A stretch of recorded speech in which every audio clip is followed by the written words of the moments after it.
বাংলাদেশে এই পরিস্থিতিতে মোহাম্মদ ইউনূস তিনি অ্যান্টোনিও গুতেরেসকে একদিন ডেকে আনছেন, তার পাশাপাশি তিনি জাতিসংঘের অন্যান্য যে প্রধান তাদেরকে বাংলাদেশে ডেকে আনছেন এবং কিছু কিছু জিনিস দেখাচ্ছেন, সেটা আমরা দেখেছি।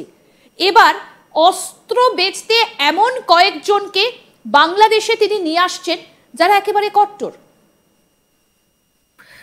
জি, ধন্যবাদ আপনার প্রশ্নের জন্য।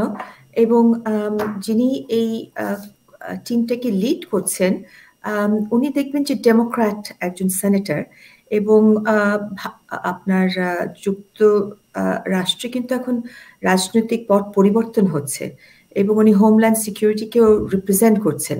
তো এগুলো ওনার পদ কতদিন থাকে না থাকে তার আগেই বাংলাদেশে এসে এরকম পেডলিং আর্মস, আমাদের দেশটা কিন্তু একটা উন্নয়নশীল দেশ, এখানে কিন্তু আপনার এই আর্মস পেডলিং এর ভাবে কিন্তু আমরা আমাদের যারা উন্নয়নশীল পার্টনার, আমাদের ডেভেলপমেন্ট পার্টনার, তাদেরকে কিন্তু আমরা অন্য খাতে ইনভেস্টমেন্ট এবং আমাদের সহযোগিতা কামনা করি, নট ফর পেডলিং আর্মস।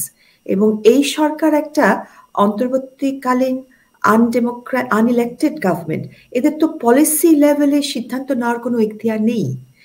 এই বিষয়গুলো যখন আমাদের রাজনৈতিক সরকার হবে, পার্লামেন্ট বসবে, পার্লামেন্ট এগুলো ডিবেট হবে, জনগণ জানতে পারবে, এবং জনগণের প্রতিনিধিরা আদৌ, আমাদের তো আপনার লিমিটেড রিসোর্স বাংলাদেশের, আমাদের তো অঢেল টাকা পয়সা নেই, একটা উন্নয়নশীল দেশ আমরা, সেখানে কত পার্সেন্টেজ অফ আমাদের টাকা পয়সা আমরা আর্মস অ্যামুনিশনের জন্য যে দেব, কতটুক শিক্ষার জন্য দেব, কতটুক খাদ্যের জন্য দেব, সেগুলো তো পার্লামেন্ট সিদ্ধান্ত নেবে। এটা তো একক কোনো ব্যক্তির সিদ্ধান্ত নেওয়ার কোনো প্রশ্নই আসে না। এবং তারা সরাসরি, আমি আরো জানতে পারলাম, যেটা আমার কাছে খুবই আনপ্রেসিডেন্ট মনে হচ্ছে, যেটা হচ্ছে তারা সরাসরি তিন বাহিনীর প্রধানের সাথে দেখা করছেন অন দ্য ডটেড লাইন, একটা ড্রাফট তারা নিয়ে এসেছেন, সেই ড্রাফটে সই দেওয়ার জন্য। কি রয়েছে সেই ড্রাফটে? সেগুলো তো যেটাই বলছি যে আমাদের যেহেতু পার্লামেন্ট এখনো আপনার চলমান না, জনগণের জানার কোনো উপায় নেই, কিন্তু রাষ্ট্রটা হচ্ছে, সকল ক্ষমতার মালিক হচ্ছে জনগণ, জনগণকে তো জানতেই হবে। এবং জনগণ এটা আদৌ এখন চাই কিনা, এটা আমাদের প্রায়োরিটি কিনা। সো এই সরকারের কাজ কিন্তু মূলত ল অ্যান্ড অর্ডার রক্ষা করা, একটা সামাল দেয়া, সেই জায়গাটায় খুব পারদর্শিতা দেখাতে পারছে না বর্তমান সরকার, না দেখিয়ে ডাইনে বানে এদিক ওদিক যাচ্ছে। এটা শুধু ইন্দিরা, আমার কাছে আরেকটা জিনিস খুব আপনার কংগ্রুয়েন্ট মনে হচ্ছে না, সেটা হচ্ছে যে আপনার এই সরকার আসার পর থেকেই যারা জঙ্গি, তাদেরকে কিন্তু জেলের গেট খুলে দিচ্ছে, এবং কাঠখড় পুড়িয়ে আমাদের আদালতের রায় নিয়ে তারা দোষী সাব্যস্ত হয়েছে এবং তারা যাবজ্জীবন জেলে ছিল, তারা কিন্তু বেল নিয়ে বেরোচ্ছে না। তো আমার জানা মতে কোনো সভ্য রাষ্ট্রে, সভ্য বা বৈধ সরকার জেল খুলে অপরাধীদেরকে জাস্ট আনকন্ডিশনালি মুক্ত করে দিচ্ছে, ইট ইজ আনহার্ড অফ। কিন্তু এই যে এই মুহূর্তে যে খবরটা আসছে যে ইউএসএ সেনেটর বাংলাদেশে ঢুকছে তারা অস্ত্র বেচতে, মানে মোহাম্মদ ইউনূস তাদেরকে আমন্ত্রণ জানিয়ে নিয়ে আসছে, এই অস্ত্র কেনার এখন প্রয়োজনটা কি পড়লো? আমি আপনার সাথে সেটাই লিঙ্ক করছিলাম, যখন আপনার চোর, ডাকাত, শীর্ষ সন্ত্রাসীকে জেল থেকে বের করে দেওয়া হয়, তারা কি বাইরে এসে কি আঙুল চুষছে? তাদের তো একটা এটা কেন হচ্ছে আমাদের ওই জায়গাটায় তলিয়ে দেখতে হবে, যে এখানে আমাদের ডক্টর ইউনূসের সরকার কাকে প্রতিনিধিত্ব করছে?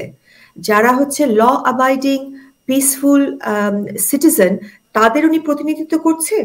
কারণ আমরা দেখছি, মনে করেন এখানে যেই অত্যাচারগুলো যেগুলো হচ্ছে, নারীদের বিরুদ্ধে হচ্ছে, সংখ্যালঘুদের বিরুদ্ধে হচ্ছে, পীর, দরগা শরীফ যেগুলো আছে আমাদের, সেগুলো ভেঙে দেওয়া হচ্ছে, মানুষের বাসায় নোটিশ দিয়ে, ফেসবুকে নোটিশ দিয়ে আক্রমণ হচ্ছে, সেখানে কিন্তু আমাদের সরকার থেকে কোনো প্রতিরোধ হচ্ছে না এবং প্রোটেকশন পাচ্ছে না, এবং যেভাবে রেপ বেড়ে গেছে, এটা মনে হচ্ছে আপনার একটা ঢল পড়েছে, কোনো একটা স্পন্সরশিপ আছে কারো এটার পেছনে, এরকম ঘটনা তো আমরা বাংলাদেশে কখনো দেখিনি। সো এই জায়গাটায় প্রশ্নটা ওখানেই জাগে যে আপনার শীর্ষ চোর ডাকাত যখন আপনি ছেড়ে দেবেন, ডাকাতের সর্দার যখন ছেড়ে দেবেন তখন সমাজে কি ডাকাতি বাড়বে না কমবে? সো এই যে আপনার একটা কালচার অফ ইম্পিউনিটি এবং আপনার ডিটারেন্স বলে কিছু থাকছে না। তো এবং যে মব ভায়োলেন্স বলা হচ্ছে, এগুলা আদৌ কি এগুলো মব? কারণ এগুলোর চেহারা কিন্তু একই এবং এদেরকে নেতৃত্ব দিচ্ছে কতিপয় কিছু সমন্বয়কারী।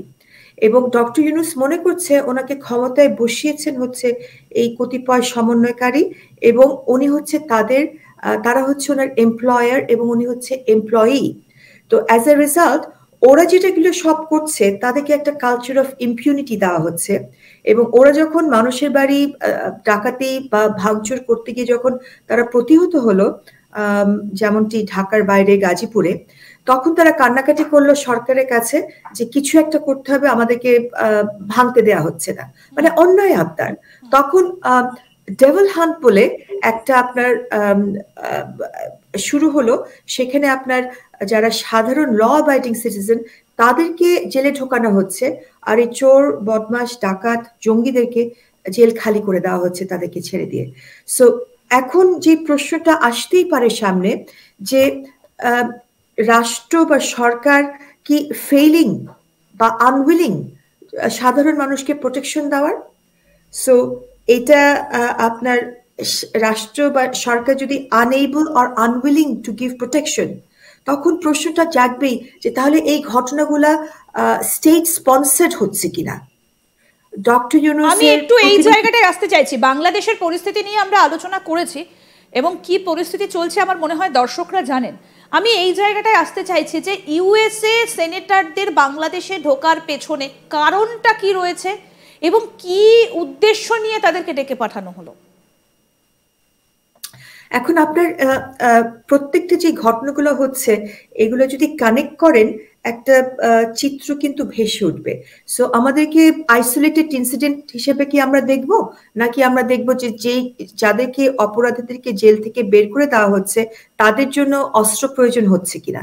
এবং একজন উপদেষ্টা কিন্তু বলে বসে আছে যে সে কিন্তু একটা আপনার সিভিল ওয়ার চাপিয়ে দিতে চাচ্ছে জনগণের উপরে, এবং একটা কিন্তু হুমকিও দিয়েছে শুধু বাংলাদেশের জন্য না, ভারত আমাদের প্রতিবেশী এবং ভারতেরও জায়গা দখল করবে এরকম একটা হুমকি দিয়েছে সরকারের সিটে বসে। তার ফেসবুক পোস্টে এই কথাটা বলেছে। তো এখন প্রশ্ন হচ্ছে যে এই অস্ত্রগুলা কি ব্যবহার কারা করবে? এবং পুলিশ যখন 400-র বেশি পুলিশ থানা পুড়িয়ে দেওয়া হচ্ছে, তাদের অস্ত্র কিন্তু একটা বিশেষ গোষ্ঠী লুট করে নিয়ে গেছে। সো এই অস্ত্রগুলা কোথায় আছে? যারা আপনার চোর ডাকাত জঙ্গি, তাদের হাতে এই অস্ত্রগুলা আসছে কিনা?